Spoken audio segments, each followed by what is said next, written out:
বাড়ি থেকে যখন বেরোই তখন বুঝতে পারিনি যে আমাদের সাথে এরকম একটা ঘটনা ঘটবে। চলো তোমাদের সাথে সবটা শেয়ার করব। তো চলো বেশি বকবক না করে ভিডিওটা শুরু করা যায়।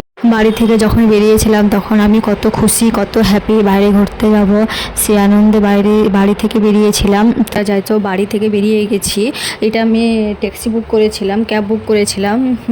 তো এটা হচ্ছে পাহাড়ি রাস্তা, তোমাদের কাছে সবটা শেয়ার করলাম না, সবটা ভিডিও করতে পারিনি। এত ঠান্ডা আর এত কুয়াশা আর এত বৃষ্টি পড়ছিল, কি বলবো, সবটা তোমাদের কাছে শেয়ার করতে পারলাম না। তোমরা রাস্তা দেখে বুঝতেই পারছো যে এত কুয়াশা দিয়েছে, মানে কি বলবো। আর আমরা ঠান্ডার জিনিস কিছু নিয়েও যাইনি, তো আমাদের যাওয়াটাই ফালতু হয়ে গিয়েছিলো। কিছুই করতে পারিনি, কিছুই মানে একটা ছবি পর্যন্ত তুলতে পারিনি, কি বলবো, এত ঠান্ডা।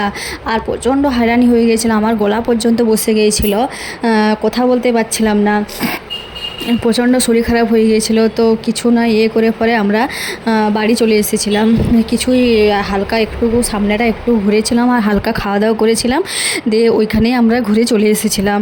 কি করব বলো, এত বৃষ্টি আর এত কুয়াশা, মানে একটা ঘর বাড়ি পর্যন্ত কিছু পর্যন্ত দেখা যায়নি, এত কুয়াশা।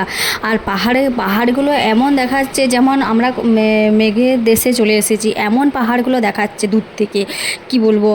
তো চলো তোমাদের কাছে সবটা শেয়ার করতে পারলাম না, সবটা আমি ভিডিও করতেও পারিনি। সামনেটাতে একটু ঘোরাঘুরি করে পরে আমরা বাড়ি চলে এসেছিলাম। কি করব বলো, পাহাড়গুলো এমন দেখাচ্ছে যেমন মানে মেঘের দেশ, মেঘের এলাকা এটা। তো এটা হচ্ছে বাড়ির রাস্তা, আমরা বাড়ি চলে এলাম শেষ।